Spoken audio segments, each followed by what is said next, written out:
que um profeta vai lá e fala, e aí, vocês não vão se arrepender? Está tudo decidido. Então, a conta começa a não fechar. Um Deus que determina tudo não pode interferir. O Adão, ele conhecia os animais, mas ele não se conhecia. Porque Deus, na Bíblia, ele sempre fala no plural.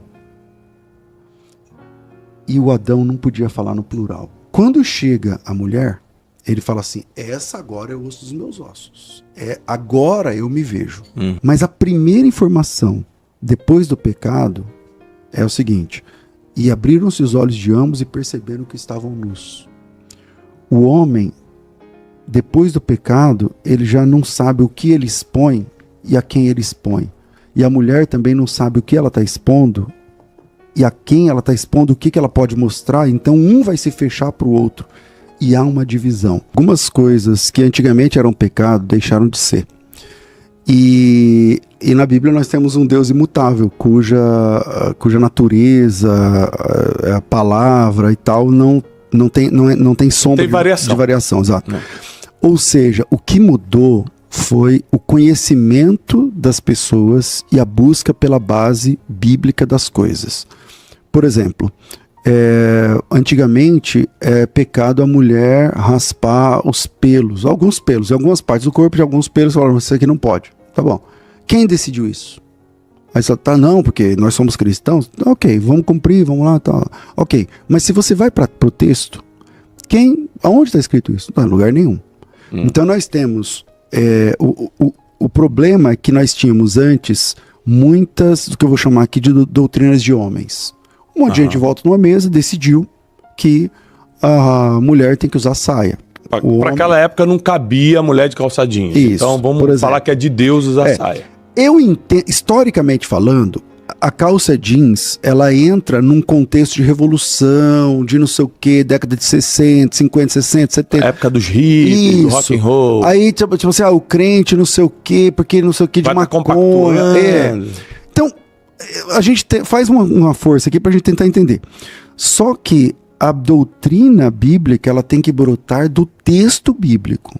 Boa. Quando não é do texto bíblico, é só uma doutrina de homens. A mesma coisa com o rádio, na época que era proibido, depois a TV era proibido. E olha que interessante, as denominações que proibiam TV, hoje tem programa de TV. Então, antes, quantas pessoas foram excluídas, antigamente falava excluído, né? Excluídas do hall de membros, sabe, estereotipadas por conta da roupa que está usando ou porque assiste TV e tal, sendo que não havia base textual para aquilo. O que havia era uma interpretação. A Bíblia diz que não porá as coisas impuras diante dos seus olhos. Tá bom, você quer mais impuro do que o celular então? Porque na TV, hoje em dia até na TV você escolhe o que você vê, mas antes você nem escolhia. Agora no celular você escolhe. Então, mais às vezes não, porque às vezes você tá rolando ali no Instagram, parece uma coisa que você não queria do nada. Isso também é verdade. Tá entendendo? É lógico que você tem a intencionalidade em certas coisas. E se você vê muito aquele... Vai aparecer muito o algoritmo, você gosta disso. Exatamente. Então vai entregar mais. Então, é o caso do R que eu não posso entrar porque é uma coisa particular, mas é o caso dele. Se pegar a lupa dele ali... No final do episódio a gente comenta. Eu vou contar tudo. Quem quiser fazer gabinete pastoral já viu aqui. Que a gente não conta.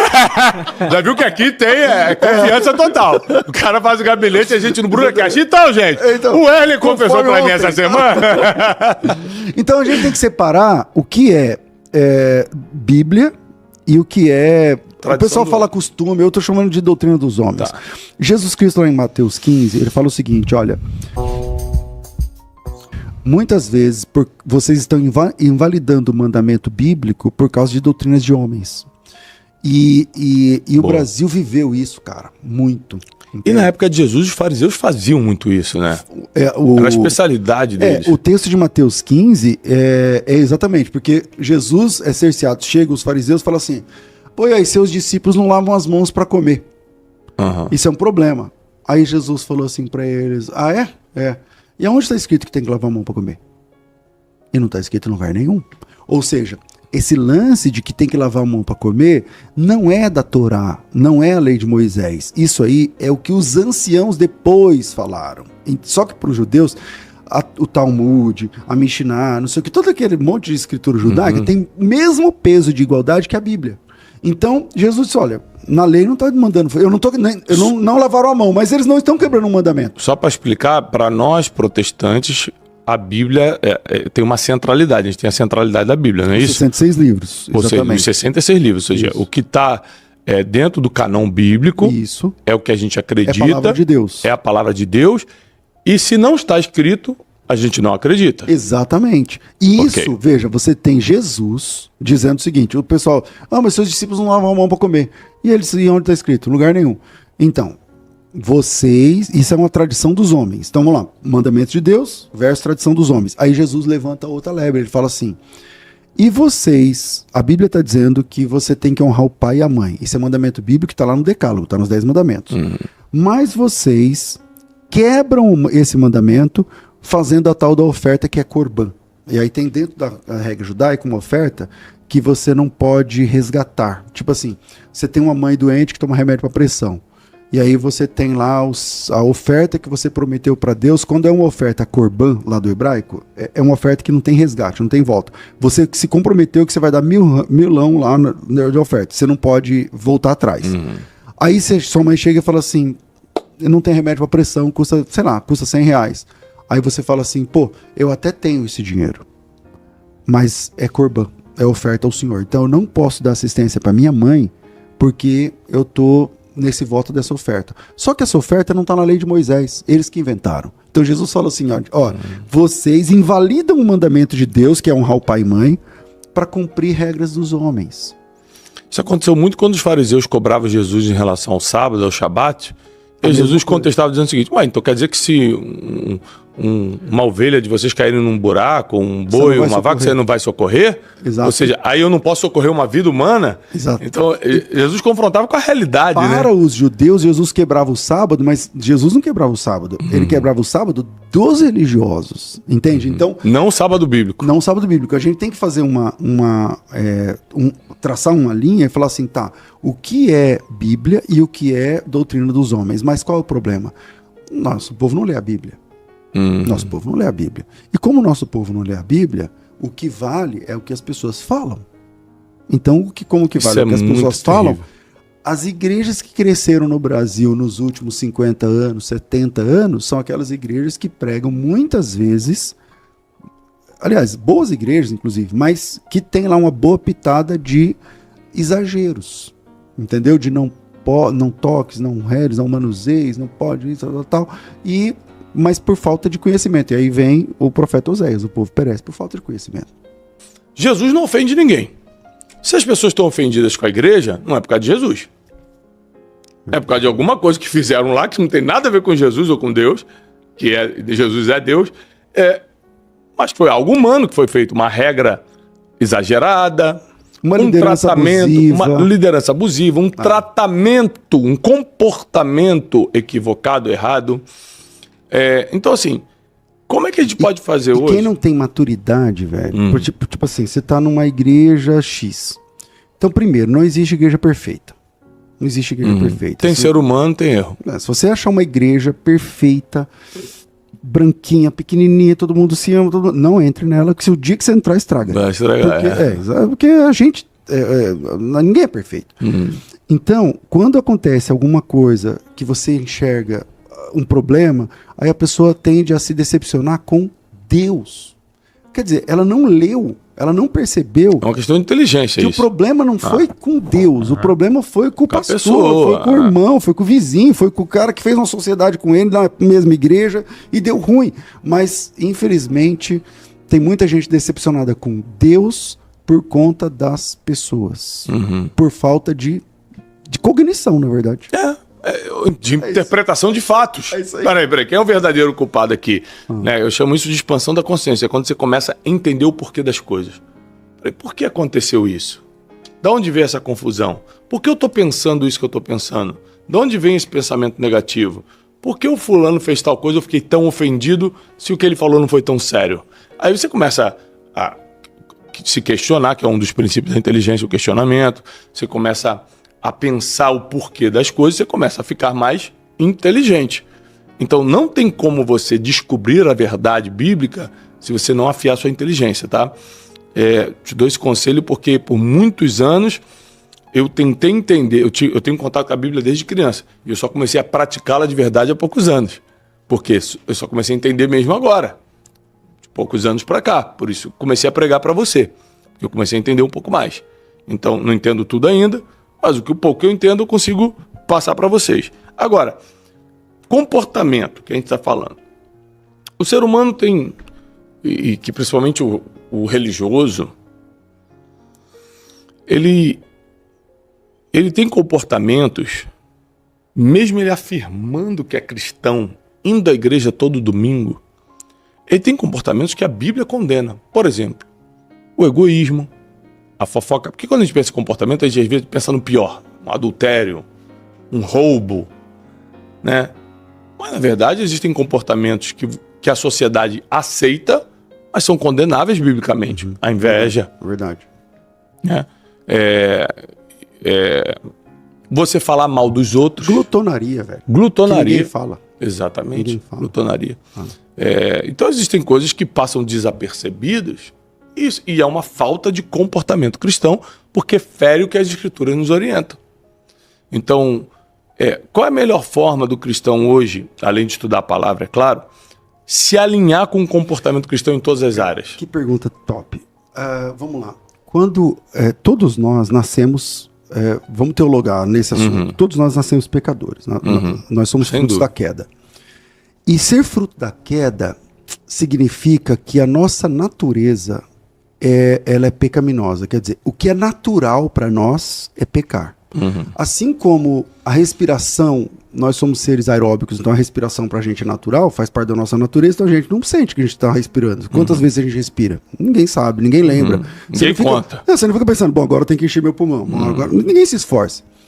A mesma coisa é o pecado para a natureza humana. Quando Adão caiu, todos nós caímos porque estávamos em Adão. E essa queda desconfigurou o ser humano, a identidade como um todo do ser humano. E com essa identidade desconfigurada, nós fizemos parte da rebelião contra Deus. Caímos, todo mundo que está caído é contra Deus. Ok. E se a gente teve essa identidade desconfigurada, a gente não sabe mais quem a gente nasceu para ser. Então a gente passa pela vida se questionando, lutando, pecando, caindo e tal. Por isso que quando a Bíblia diz que a gente se converte, é uma nova criatura. As coisas velhas se passaram e isso tudo se fez novo. Então você é reconectado com Deus. Mas antes, a Bíblia diz em Efésios que a gente estava morto nos delitos e pecados. Então, por exemplo, se você se converteu, e aí não estou falando de nascer na igreja, estou falando de conversão genuína, encontro com Deus. Se você se converteu com 20 anos, quer dizer que você passou 20 anos da sua vida morto. Você passou 20 anos sendo gente do jeito errado. Você passou 20 anos da sua vida, não tô nem aí pro jeito que eu sou gente e tal. E aí quando você é encontrado por Cristo, para quem é calvinista, ou quando você encontra Cristo, para quem é arminiano, quando você se converte, cara,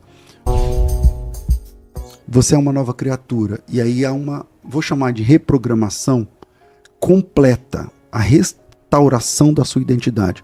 Você se torna uma nova criatura, um novo tipo de gente. E esse novo tipo de gente, em Cristo, é uma nova identidade. Só que você lembra quem você era no passado, você lembra a sua dieta do passado, você lembra o que você vivia no passado, você lembra... E agora, por isso que o apóstolo Paulo fala que é uma luta entre a carne, que é o seu velho homem, e o espírito. Então você precisa agora saber que você tem que virar essa chave e falar assim, não, se eu der trela para minha velha natureza, eu vou voltar a ser quem eu era e fazer o que eu fazia. Aliás, o apóstolo Paulo é especialista nesse assunto, porque ele fala coisas até meio assustadoras, né? Miserável homem que sou, quem me livrará do corpo dessa corrupção? Com a minha mente eu sigo a lei de Deus, mas nos meus membros eu encontro uma outra lei que guerreia contra a lei do que eu entendo. Quer dizer, cara, olha essa tudo tensão. Que eu quero fazer, eu não faço. E aquilo que eu não quero, que eu odeio, eu acabo fazendo. Esse é o ápice da sinceridade de um cristão. Entende? Então... Eu acho que essa é a conversão. Exato. É quando você percebe sua condição. Exato. Porque, por exemplo, eu nasci na igreja, né? Eu nunca me vi como um pecador, apesar de ser pecador profissional. Na época eu Porque você tem que olhar quando o berço evangélico. Nasci na igreja, vou no culto domingo, meu pai é pastor, tá tudo certo. Eu comecei a ter consciência, esse nível de consciência do apóstolo Paulo de, caramba, se não for a graça de Cristo, já era pra mim. Não importa quantas vezes eu fui na igreja. Se não for a misericórdia, quando eu comecei a perceber minha condição, eu acho que ali eu encontrei Jesus de verdade, depois de tantos anos. Isso mesmo, é isso mesmo. Porque aí a forma que eu oro é diferente. Eu já não consigo ser orgulhoso com nada. Eu me humilho diante de Deus. Eu já começo minhas orações chorando pela manhã, porque eu falo, Deus, obrigado. E essa é a nova identidade em Cristo. Porque lembra, quando a gente caiu, nossa identidade foi comprometida. Perdida. Nossa identidade foi comprometida. A gente não sabe mais ser gente do jeito que Deus planejou. A gente é gente do jeito que o mundo ensina, nossa família ensina. É Pedro falando que a TV influencia. Que a TV influencia. Internet. É Pedro falando que não foi com prato ou ouro que você foi resgatado, mas com o sangue de Cristo, lá que você aprendeu a viver do jeito errado com seus pais. E aí, quando você se converte, é uma mudança geral de identidade. E é por isso que Paulo chama de nova criatura. E essa nova identidade é uma transformação que não termina aqui, cara. Eu sei que não termina, porque lá no céu, lá em Apocalipse 2:17, salvo engano, Jesus fala assim, ao que vencer vai receber uma pedra branca. E nessa pedra o seu novo nome. Isso significa que esse não é meu nome. Esse é o nome que meu pai decidiu. Esse é o nome que teu pai decidiu. O meu nome é Jesus que vai dar. É ele que vai dar. Ou seja, o último ponto que fecha essa nova identidade é Jesus se encontrando com você e falando pra você assim, eu transformei sua vida lá agora na terra. Foi, né? Transformei. Só que você não sabe seu nome ainda, né? Então a sua identidade que você começou a viver comigo lá na terra, vai ser revelada. Eu fecho com esse ciclo de transformação, mostrando pra você quem você é de verdade. Eu vou apresentar você para você. O seu nome não é esse. O seu nome é esse aqui, ó. Ou seja, é tudo sobre a identidade.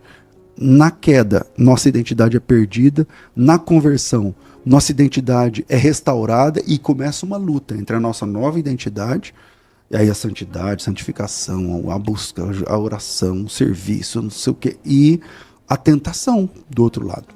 Entende? E esse é o cerne que eu entendo, que é amar a Deus acima de todas as coisas, porque o amor só é possível num ambiente de liberdade. Eu só posso amar se eu tiver a opção de não amar, senão não é amor verdadeiro. Entende? Então, é nessa tensão entre amar a Deus e rejeitar, na medida do possível, porque ninguém é perfeito, o que Deus abomina, é que a gente está nesse ciclo de transformação até o último dia. Essa questão de identidade eu acho fantástico e muita gente tenta explicar isso biblicamente e se confunde, se enrola todo, né? E esse negócio, cara, por exemplo, em Gênesis capítulo 2, olha que interessante esse negócio da identidade. Em Gênesis capítulo 2, o texto diz o seguinte, que... Bom, Deus fez o homem e depois de um tempo, a Bíblia não fala quanto tempo, chega a mulher na parada. E no versículo de número 23, quando Deus faz, vamos dizer, a mulher, algumas coisas que o leitor despercebido não percebe. Primeiro, Eva não era o nome da mulher.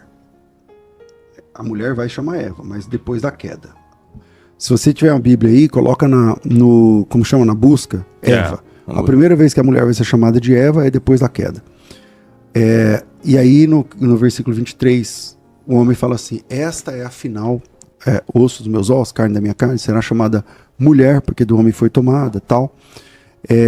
E a Bíblia diz assim, ó, pô, é muito lindo esse texto. A Bíblia fala assim, ó, e os dois estavam nus e não se envergonhavam.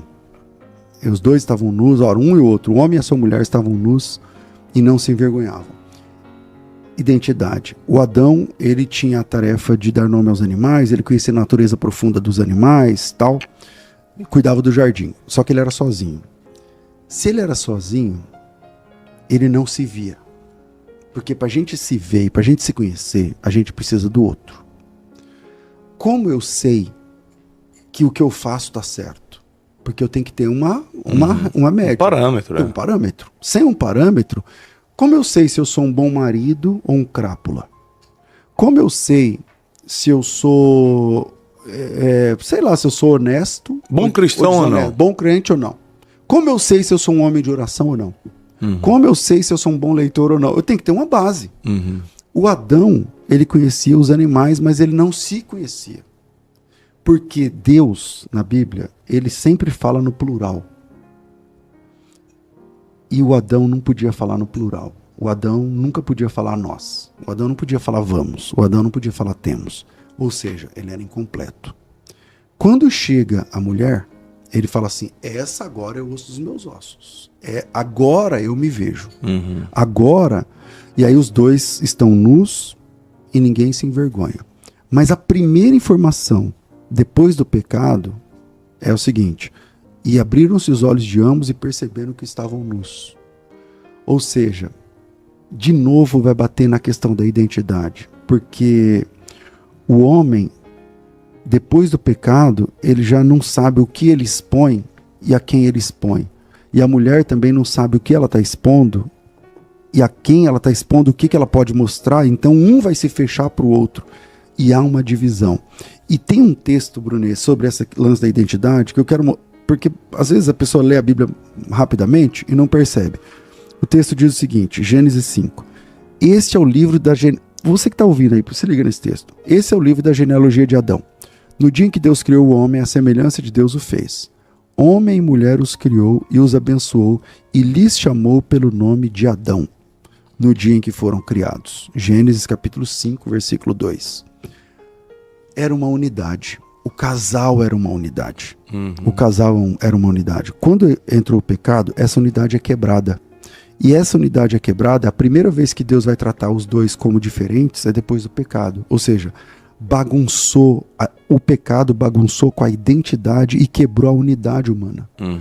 E daqui a pouco, um tem vergonha de se mostrar por inteiro para o outro. E isso é o que nós vivemos agora.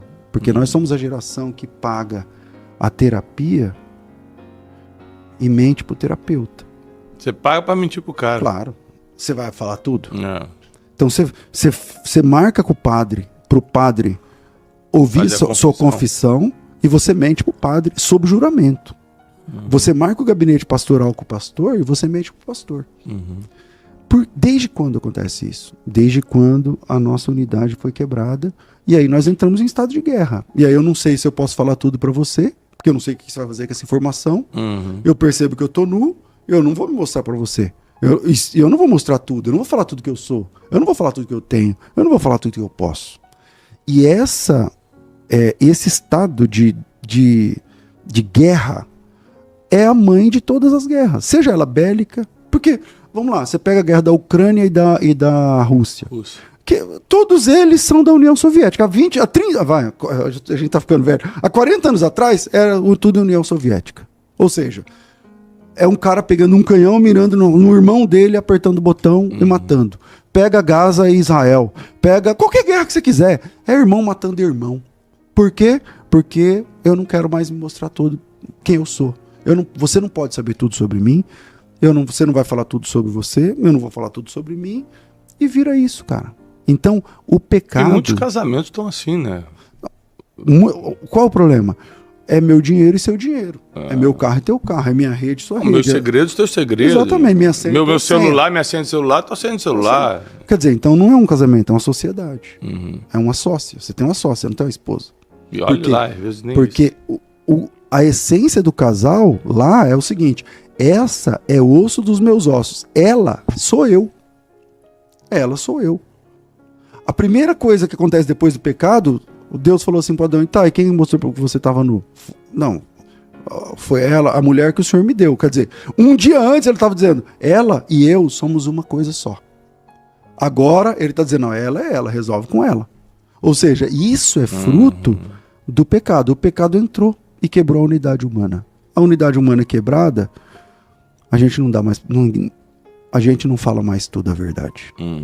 E isso só se resolve na conversão. E nessa passagem tem uma coisa que o Tassos Licurgo explica que eu gosto muito. Já esteve aqui com a gente, para você que está assistindo o Brunecast, depois procura o Brunecast com Tassos Licurgo. Aliás, um grande amigo, Tassos. Grande entendedor, filósofo, pensador, teólogo, escutem ele. E o Tassos diz o seguinte, que logo depois do pecado, eles tiveram que se cobrir, né? Isso. Aí eles se cobriram de quê? Peles primeiro com folhas, não deu certo. Aí foi com pele de animal. Pele de animal. E aí o Tassos diz o seguinte, a ideia de Cristo sempre esteve presente, desde Gênesis e Apocalipse. Alguém teve que ser sacrificado para cobrir a vergonha do outro. Deus foi ao sacrifício por causa do homem. Porque aí Deus fez roupas de peles de animais. E olha que interessante. Vamos levar isso para um próximo nível? É verdade. Não é forte isso? É muito forte. Vamos lá. O homem foi criado no 6º dia. Mas os animais foram criados no 5º dia. Ou seja, aquele sacrifício existia antes do homem. Que é a máxima do Evangelho. Jesus Cristo, ele é o Cordeiro morto desde antes da fundação do mundo. Na cruz, na graça, o sacrifício de Cristo é antes do pecado. É antes da queda. Então, tem uma forte figura da redenção mesmo ali em Gênesis capítulo 3. Ali é a chave da redenção, da queda e também o que a gente chama na teologia de proto-evangelho, né? Ou seja, a história da humanidade já estava em Gênesis ali. Isso, exatamente, no capítulo 3, 2 e 3, é isso aí. É uma coisa que eu demorei muito a entender como crente, como sendo nascido na igreja, né? Então fui muito bom de religião e quase zero de conhecimento de quem é Jesus de verdade, do que é o evangelho. Demorei muito para entender. E hoje o meu foco com meus filhos é fazê-los entender quem é Jesus e qual foi o sacrifício de Jesus. Isso aí. Então, às vezes eu pergunto para meus filhos assim, filho, você já mentiu? Ele, pô, pai, já menti já. Você sabe para onde o mentiroso vai? Pro inferno. Aí ele já começa a lacrimejar. Mas nós temos Jesus, que antes da gente pecar, já tinha resolvido esse problema. Se a gente se arrepender. E aí eu explico o arrependimento de uma forma que eu não entendi a minha vida toda vivendo na igreja. Então, essa consciência, se as pessoas tivessem a consciência, primeiro que o Espírito Santo é o que nos mostra, que nos dá consciência do pecado, da justiça e do juízo. É isso aí. Se você não tiver o Espírito Santo, você não vai nem entender o que é o pecado e qual é o juízo para esse pecado. Não vai entender. Mas se você tiver, você vai criar um temor daquilo que a gente estava conversando nos bastidores que Thomas Hobbes falou, um filósofo inglês do século XVI, que ele fala o seguinte: o homem não tem livre-arbítrio sobre seus desejos, mas tem livre-arbítrio sobre o que vai fazer com eles. O que vai fazer. Então, assim, tem vezes que você deseja coisa e fala, pô, não queria ter desejado isso, mas já entrou na cabeça. O Martim Lutero falava assim, ó, você não pode impedir que um pássaro voe sobre a sua cabeça. Ah, sim. Mas você pode impedir. Faça um ninho. Se ele fizer um ninho, a culpa é tua, né? Se ele passar em cima da sua cabeça, você não pode fazer nada, mas... Exatamente. O que nos leva, de novo, ao incentivo da leitura da palavra e da importância de você interpretar, saber ler, saber entender. Quando a Bíblia diz assim, ó, pra gente meditar na palavra, não é pra gente só ler, meditar é imaginar. Você lê aquele texto, imaginar aquele texto. Não entendeu a palavra? Gente, olha que benção, você tem um celular na mão, vai no ChatGPT, vai no Google e explica o que é essa palavra. Eu não entendi. Não, hoje você tem muita ferramenta. Você vai no YouTube, coloca aquele texto lá, você tem 200 pastores explicando, professores. Você vai no ChatGPT e bota assim, o que quis dizer Gênesis 3:12? O ChatGPT vai te dar assim, toda... Mas eu estou dizendo assim, para não facilitar, bota palavras. Às vezes tem palavras que aparecem, você fala, o que quer dizer tolo? Não entendi tolo, não entendi nécio. Como assim não seja um nécio? O que é nécio? Bota lá no ChatGPT, o que é nécio? Aí você vai entender a palavra, você vai começar a interpretar o texto melhor, né? Então, por falta de interpretação de texto, a gente não entende a Bíblia. Por exemplo, é o costume de muitos pastores falarem assim, ó, o cara pecou deliberadamente. O que é deliberação? O que é deliberar? se você for estudar a palavra, porque muita gente fala português, você está me escutando, você fala português. O que é deliberar? Me explica aqui nos comentários. Muita gente não sabe. É verdade. Sabe o que é deliberar? É você pensar no que vai fazer, concordar em fazer e fazer. É o premeditado, né? Ou seja, não é o acidente. Quando fala assim, eu pequei deliberadamente, que é uma expressão que muitos pastores usam, eu pensei, aprovei e fiz. Não foi um erro de cálculo, não foi um acidente. Não foi um tropeço. Como o apóstolo João diz nas suas cartas, se por acaso pecardes, tendo o advogado, Jesus Cristo justo, ou seja, se por acaso um acidente acontecer, que na vida do crente, aliás, muitos calvinistas defendem a tese que a gente não tem o livre-arbítrio por causa de que a gente não consegue decidir parar de pecar. Uma das fortes convicções calvinistas, João Calvino foi um grande teólogo, francês que viveu em Genebra, brilhante, e criou uma teoria que hoje é conhecida como calvinismo, e muita gente segue, que defende o determinismo, a predestinação dupla, que para mim é mais assustadora ainda, que é até quem vai para o inferno já está escrito, é meio assustador. Beleza. Eu não sou calvinista, tá? Mas entendo, respeito. Eu acho que tudo que não vai nos tirar do céu não é motivo de discussão. Mas uma coisa que os calvinistas defendem muito é a questão de que se eu decidir, eu posso decidir hoje, não vou pecar nunca mais. Não posso decidir, eu vou pecar de alguma forma, nem que seja em pensamento. Então não tenho um livre-arbítrio. Então, vamos lá. Vamos discutir o livre-arbítrio um pouquinho? Vamos lá. Tudo começou com Agostinho de Hipona. Isso é verdade. Agostinho de Hipona inventou o termo livre-arbítrio, né? Santo Agostinho. O Agostinho, ele escreveu um livro chamado Do Livre-Arbítrium, né? E ele refez esse livro 3 vezes durante a sua vida. Então, tem 3 livros do Agostinho com o mesmo nome. E em cada uma das vezes que ele publica esse livro, ele recomenda o que ele estava falando, e vale a pena, talvez, pesquisar sobre isso que eu estou falando. Mas, então, a semente disso tudo é Santo Agostinho, né? Agora, essa questão, para mim, cara, do determinismo, é uma questão que me faz, assim, perder um pouco o entusiasmo nessa ideia de que tá tudo determinado. Tá tudo determinado. Porque o determinismo, por definição, ele é antes do Agostinho. O Agostinho, a gente tem a discussão do livre-arbítrio, mas o determinismo, ele é aristotélico. E aí, lógico, então, ele é pagão. Uhum. E, a meu sentir, essa doutrina flerta com o determinismo. E o determinismo é o seguinte: tá tudo determinado. Tá tudo determinado. Só que qual é o problema? Enquanto a gente está falando aqui agora, tem crimes acontecendo. Esse crime está acontecendo porque o cara está obedecendo Deus ou desobedecendo? Pela Bíblia, porque ele está desobedecendo, porque ele vai ser julgado no final. Então, se ele está desobedecendo... Se tem julgamento, é porque você escolheu. Exato. Então, não tem... Um Deus que determina tudo, um Deus que determinou tudo, primeiro, ele não pode mandar profeta, né? Porque o que o profeta faz? O profeta chega e fala: pessoal, não foi isso que nós combinamos. Se Deus determinou tudo, por que um profeta vai lá e fala: e aí, vocês não vão se arrepender? Está tudo decidido. Então, a conta começa a não fechar.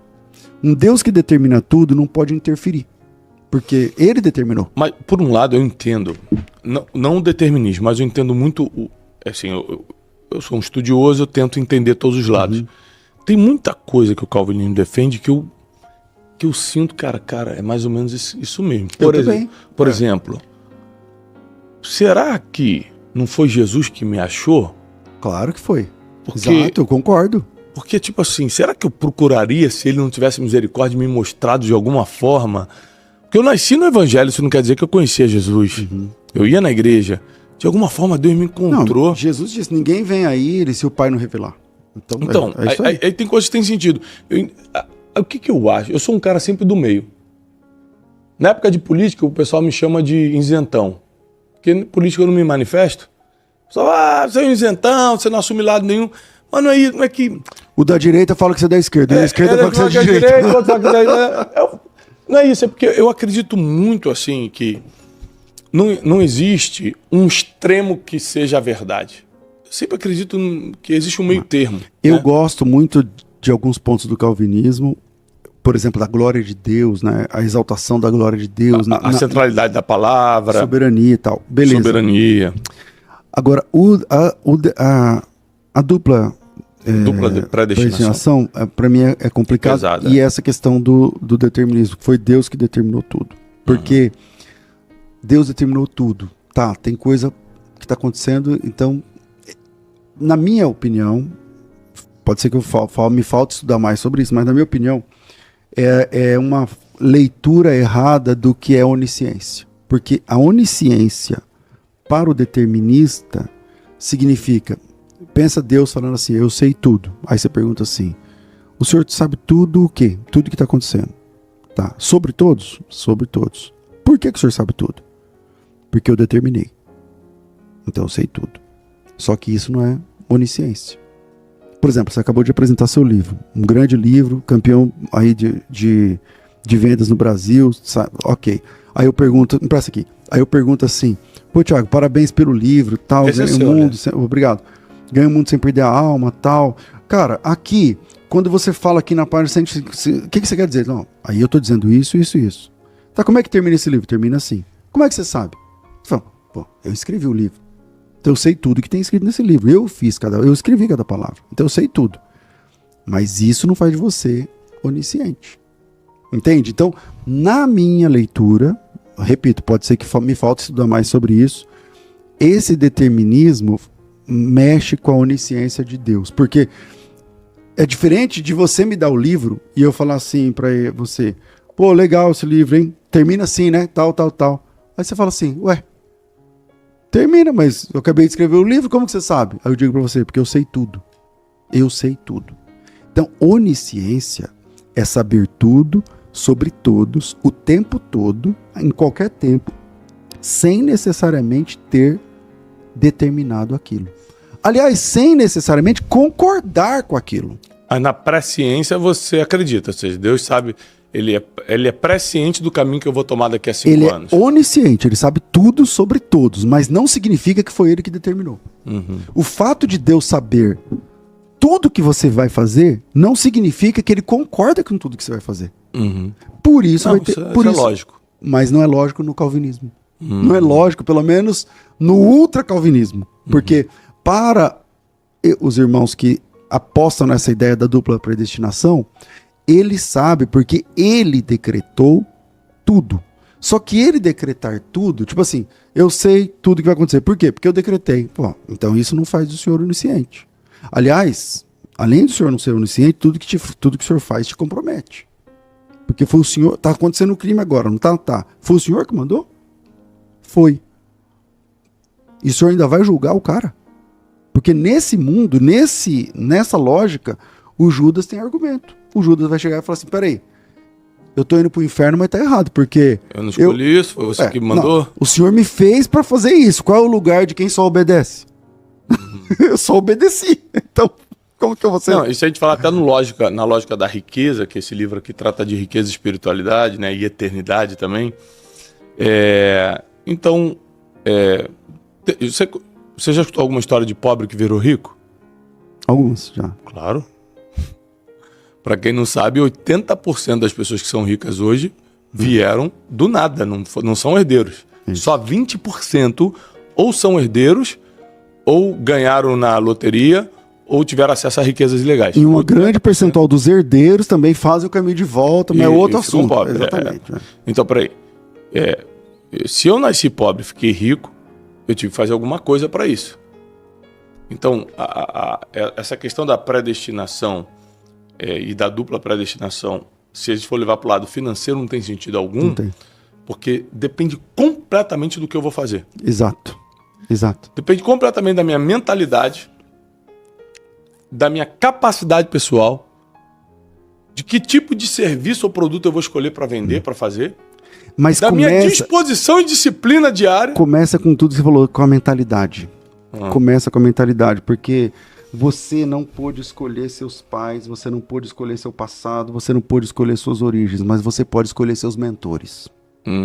Você pode escolher seus mentores. Tem uma teoria interessante pra gente discutir aqui, cara. E legal. Por exemplo, você tem na Bíblia o rei Josias.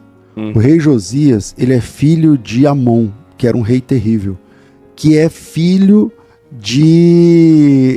do pior rei de Israel inteiro. E o Josias escolhe ser diferente porque ele imita Davi. Ou seja, aquela ideia de que eu não pude escolher minhas origens, mas eu posso escolher quem eu ouço agora. Claro. Eu posso escolher meus exemplos, né? Então, eu acho que o rei Josias é um cara que desafia tudo, porque ele assume o trono com 8 anos. Pensa num menino que assume o trono com 8 anos, porque o pai dele era um irresponsável, morreu morto pelos seus próprios amigos, que era tipo uma gangue, alguma coisa que ele participava. E o avô dele era um cara que já tinha oferecido filhos em ritual de magia negra. Quer dizer, ele tinha todas as ferramentas para ser um desastre, uma catástrofe total. E aí ele para e fala assim, não, eu quero seguir os passos de Davi. E a Bíblia diz que ele andou nos caminhos do Senhor como Davi. E aí, um texto muito interessante, que é Crônicas 34, fala assim, ó, que quando ele tinha 16 anos, ele começou a buscar o Deus de Davi. O Deus de Davi. O Davi estava centenas de séculos antes. Aí ele fala assim, como é que ele busca o Deus de Davi? Cara, acho que ele lia o material de Davi e falava assim, não, eu quero ser igual a esse cara. Acho que ele lia os Salmos e falava assim, é essa oração que eu tenho que fazer. É esse louvor que tem que estar nos meus lábios. É esse comportamento que eu quero. Então, ele escolheu um mentor, ele escolheu um cara para imitar. Diferente do pai dele, mas a Bíblia diferente do avô dele. Escolheis hoje, quem vocês vão servir. Quem vocês vão servir. Exato. Escolher bênção ou maldição, assim, tem muitas palavras sobre isso. Mas eu tenho uma teoria nesse livro aqui, que eu quero discutir contigo. Que eu falo que a riqueza financeira, ela depende de 3 coisas só. Estou falando isso porque eu estudo isso há muitos anos, entrevistei muita gente, e fora a Bíblia, né? Depende de destino, eu vou te explicar aqui o que é destino, que é a nossa discussão de agora, mentalidade e capacidade pessoal. Depende dessas 3 coisas. O que é destino? Quando eu tinha 13 anos, um amigo meu que tinha a mesma idade que eu foi atropelado e morreu. Eu não fui, então o destino não foi favorável a ele, ele não teve a chance que eu tive de viver e construir alguma coisa. Isso, tipo assim, isso você não controla, meio que você não controla. Aí eu explico nesse livro, é isso que eu quero discutir contigo. Que existem 3 tipos de destino. Destino rígido, destino flexível e o destino planejado. O que é o destino rígido? Você não escolhe a cor da sua pele, você não escolhe a geografia que nasceu, você não escolhe quem foram seus pais, seus traumas de infância e uma série de outras coisas que você não tem controle algum. Destino rígido. É assim e pronto, irmão. Eu nasci preto, vou ser preto, não tem branqueamento, já era. Nasci branco, não vou ser preto. Eu nasci em Corumbá, Mato Grosso do Sul, não dá para falsificar. Se falsificar vai ser ilegal e dizer que eu nasci na Noruega. Então, destino rígido. Tá? Isso é assim e acabou, não se muda. Aí tem um destino flexível, que eu chamo uma pequena porção que Deus te permite escolher com quem você vai casar, se vai fazer faculdade ou não, que tipo de trabalho vai querer fazer, se você quer ser CLT ou quer ser empreendedor, onde você vai morar, que mesas vai sentar, que tipo de pessoas vai escutar, tudo isso é destino flexível. Você decide isso. E tem um destino planejado, que está lá em Salmo 139, que Deus escreveu todos os nossos dias. Então o que eu acredito? Que Deus tem um plano para a gente. E a gente se encaixa ou não. Então, como você lida com destino rígido, ou seja, como eu lido com cor de pele, onde eu nasci, quem foram meus pais, geografia que eu nasci, como eu fui tratado na infância, meus traumas de infância, como eu lido com isso, vai determinar. Como eu aproveitei meu destino flexível, ou seja, como eu aproveitei o poder de escolha que eu tinha, com quem eu casei certo, casei errado, Fiz a faculdade certa ou perdi 5 anos da minha vida? Escolhi morar em São Paulo. Eu escolhi morar em São Paulo. Eu sou do Rio de Janeiro a vida toda. Escolhi morar em São Paulo, prosperei em São Paulo. Então, como eu aproveitei o destino flexível e como eu me encaixei no destino planejado. Porque tem coisas que aconteceram na minha vida que só Deus explica. Eu falo, cara, isso aqui só pode ter sido Deus. Como é que eu conheci esse cara do nada e tal? Eu me encaixei num plano divino. Então, o destino, na minha teoria, está dividido em 3 etapas. O rígido, o flexível e o planejado. O que você pensa sobre isso?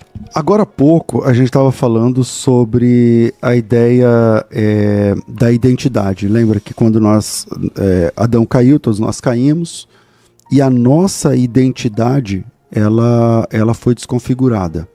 E essa desconfiguração da identidade alcançou a todos. Então, isso que você está falando assim, tem coisas que eu não escolho. Então, beleza, é verdade, concordo. Gênero, número, grau. Você não escolhe suas origens, você não escolheu fazer escola pública, você não escolheu o bairro que você passou a sua primeira infância, você não escolheu seu sobrenome, você não escolheu sua vizinhança, você não escolheu... Algum trauma que passou na infância, exatamente, não foi escolha sua. Exatamente, então um monte de coisa você não escolheu. Mas aí vamos pro flexível, você escolhe como reagir a isso. Uhum. Você escolhe como reagir a isso. Então, quantas pessoas têm a mesma origem que você e mora no mesmo quarteirão nos últimos 40 e tantos anos, 50 anos? Então, beleza. Bom, o cara quis. Então, não, quando eu vou no meu bairro antigo hoje, eu passo... Você encontra os caras. Meus amigos estão ali sentado no portão, 3 no horas da tarde. mesmo lugar. Ei, Tiagão, tá famoso, hein? Te vi na TV. Ou seja, o cara tá me zoando ainda, entendeu? É isso aí. Aí eu falo, cara, o cara tá 30, 40 anos sentado nesse portão aí. Deitado eternamente em berço esplêndido e querendo... Então, a gente saiu do mesmo lugar. Vamos pro próximo, que é o flexível, né? Então é esse aqui. Então aqui... É o nosso poder de escolha. Aqui é o seu poder de escolha. É o que eu tava dizendo. Acho que quando eu apertou esse botão, bom livro, né? Que você lembrou. E que eu disse o seguinte, você não pode escolher... Não pôde, com acento no O. Você não pôde escolher suas origens.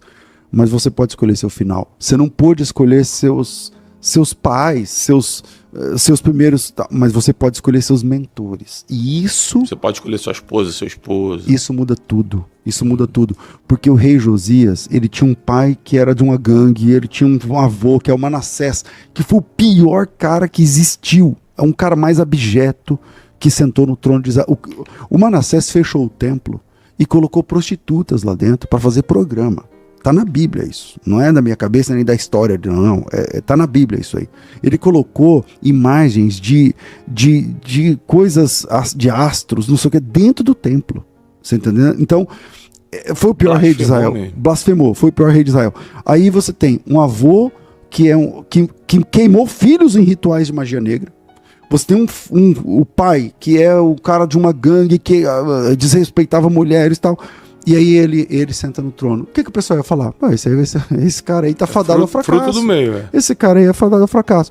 E ele parou e falou assim, eu quero imitar o Davi. E aí você vai ver... Tem um texto na Bíblia, eu posso procurar aqui, que a Bíblia diz assim, que de todos os reis de Israel, nunca houve um rei que se convertesse ao Senhor de todo o seu coração, como o rei Josias. E nunca mais se levantou outro rei igual. É a maior mudança de mindset, a maior mudança de mentalidade é o rei Josias. De comportamento, de tudo, porque ele escolheu esse destino flexível. Ele falou assim, tem coisa que eu não posso mudar. Você falou a cor da minha pele, a minha origem, não sei, ok, não posso mudar. Tá, o que eu posso fazer com isso agora?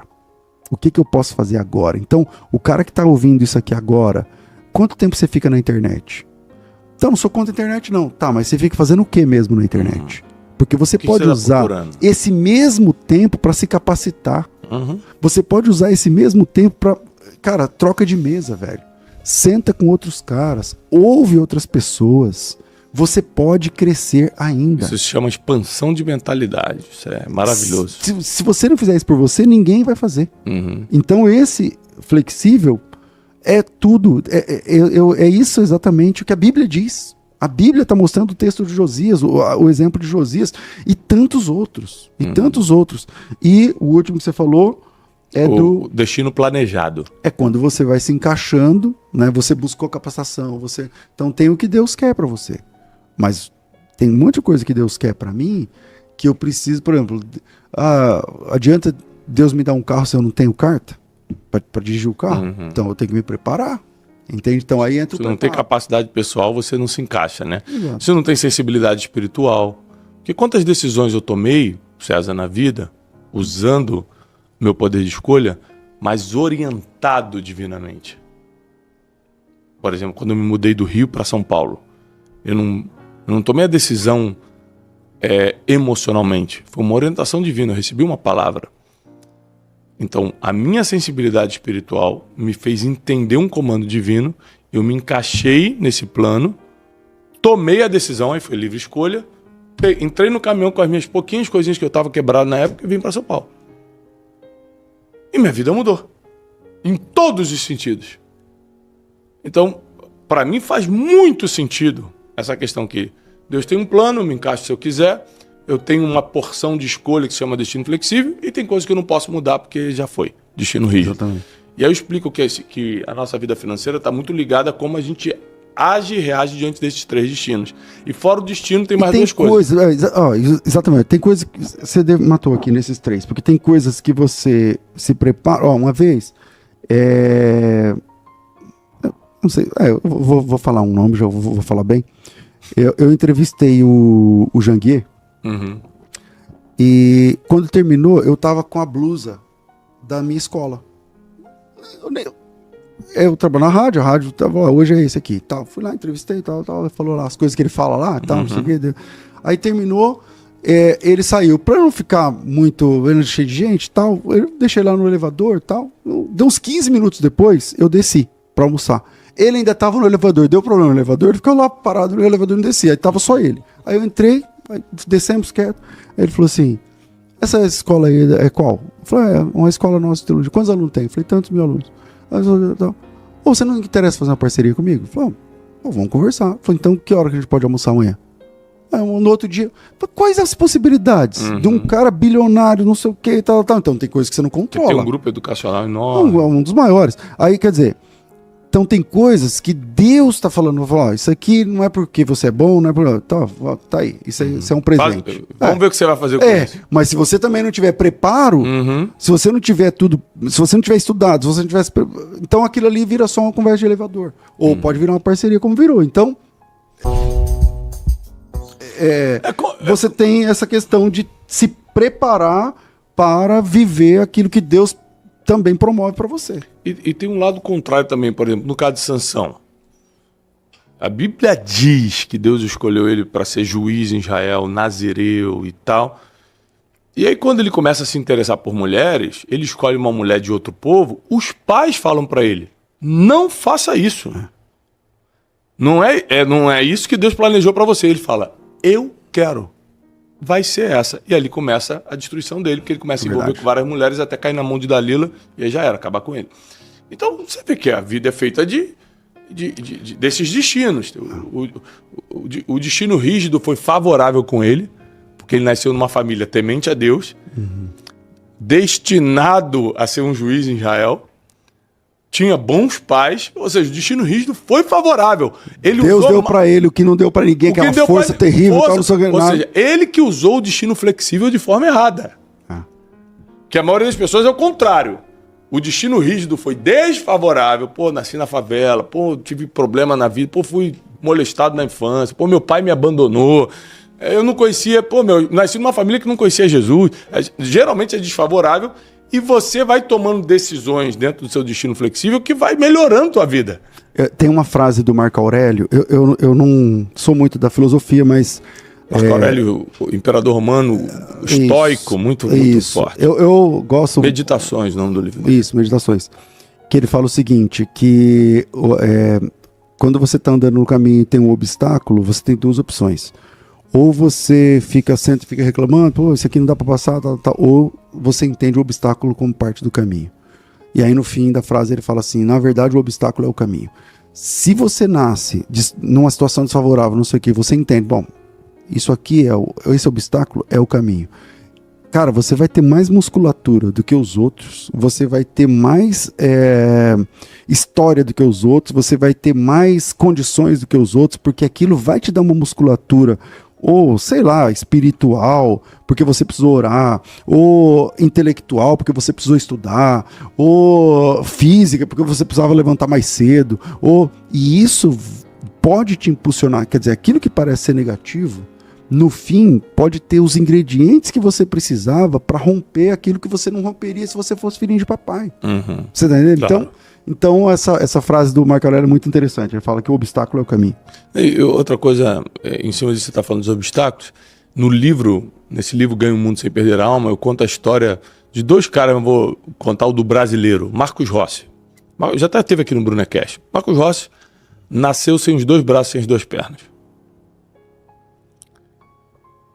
E com outras condições seríssimas, teve que fazer várias operações na coluna desde criança. Então, além de não ter os braços e as pernas, ainda tive que passar por muitas operações. Corrigir coluna, não sei o quê. Ele é o exemplo clássico do destino rígido, muito desfavorável, e de como ele usou o destino flexível. Eu dou esse exemplo no livro.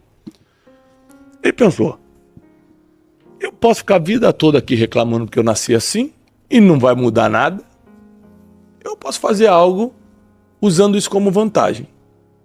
Eu acho que as pessoas se interessariam em escutar mais um cara sem braço, sem perna, do que um cara normal igual todo mundo. Vou começar a falar, vou começar a dar palestra. Começou a escrever livro, dar palestra, começou a fazer dinheiro com isso, começou a ficar conhecido com isso. Aí virou surfista. Sem braço, sem perna, tem vários vídeos dele da prancha para... Ele falou, cara, eu vou fazer história assim, porque eu sou diferente de todo mundo vai querer me assistir. Todo mundo assiste o cara. Aí, o dia que ele estava dando entrevista aqui no Brunecast, ele falou, cara, meu livro tá entre os livros mais vendidos do Brasil, vou assinar um pra você. Cara, eu ri assim, falei, por que ele vai assinar um livro se ele não tem braço? Ele não tem nem nada, assim, não tem braço. Aí ele falou, não, cara, eu tenho um aparelho que eu colo aqui, e aí o aparelho é meio ligado à cognição, ele dá ordem, eu assino. Ele assinou, Marcos Rossi, me entregou o livro. Eu falei, sério? Eu não sabia que ele fazia isso. Aí eu falei, cara, ou seja, gente, se você fisicamente está completo, ainda não morreu, eu falo isso no livro, você ainda não morreu? Opa, já é um sinal de que tem um destino favorável. Não morreu ainda? Tá bom pra você. Fisicamente você tá em pé? Tá bom pra você, porque se for no hospital agora você vai ver gente que o destino não tá sendo favorável, né? E aí eu cito aí, Eclesiastes, Salomão diz, tempo e acaso acontece a todos. Então, acaso está favorável para você? Aproveita. Então, use o destino flexível para tomar decisões em cima dessa vantagem que você está tendo. Vantagem de saúde, vantagem de longevidade, vantagem de estar conhecendo fulano, ciclano. Eu, por exemplo, não acredito em coincidência, eu acredito em destino. Pô, o cara mais rico, mais top da área tal, no mesmo restaurante que eu, me reconhece. Pô, Tiagão, tudo bem? Pô, leio o teu livro. Na hora eu começo a fazer contato, cara, vamos trocar uma WhatsApp. Eu falei, qual a chance do cara me reconhecer, um cara desse nível? Eu falei, Deus vai me dar alguma coisa com esse cara. E normalmente acontece. É isso mesmo. No mínimo uma amizade. É isso aí. Então eu falei, vou aproveitar. No mínimo uma mentoria, pro cara te falar assim, mano, vem almoçar comigo e tal, acabou. Eu sempre explico isso para os meus alunos. Quando eu tô diante de gente estratégica, eu não tiro foto não, eu faço pergunta. O cara me deu 5 minutos, não vou gastar 5 minutos tirando foto com ele, não. Falei, irmão, o que você faria nessa situação aqui, só usando o teu conhecimento aí, tua experiência? Quantas vezes eu fiz isso? E o cara, faz assim, assado. Eu falei, cara, resolvi um problema. Então, assim, é muito importante as pessoas tomarem a decisão de se preparar, estudar, até para entender a Bíblia, aprender o português e interpretação do texto para poder entender o que está lendo, entender a vida como funciona. Você quer prosperar financeiramente, você vai ter que entender como é que funciona esse negócio, não é fácil, né? É o entendimento das coisas.